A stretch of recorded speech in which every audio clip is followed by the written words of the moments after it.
की जय। पार्वती की जय। बाबा तुगला कुमार की जय। मैया विषणी की जय। वीर बजरंग बली की जय। काली मैया की जय। संत समाज की जय।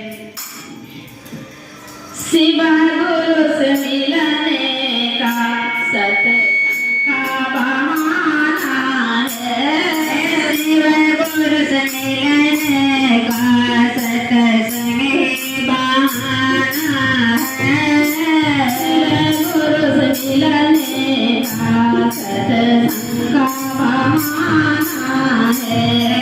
शिवा गुरु से मिलने का सत्संग का बहाना है।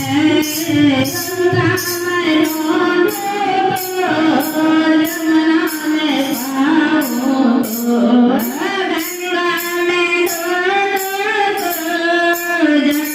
में पाओ तो, गंगा में जमुना में पाओ तो, गंगा में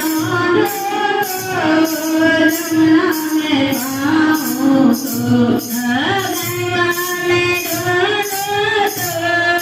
जमुना में पाओ तो। छोटी छोटी नदियों में शिवा गुरु का बसेरा है। छोटी छोटी नदियों में शिवा गुरु का बसेरा है। गुरु से मिलने का सत्संग बहाना है।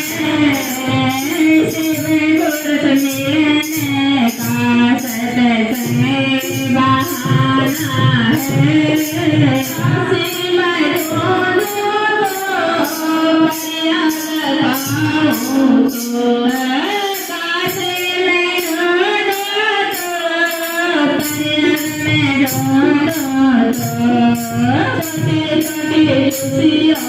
शिव गुरु का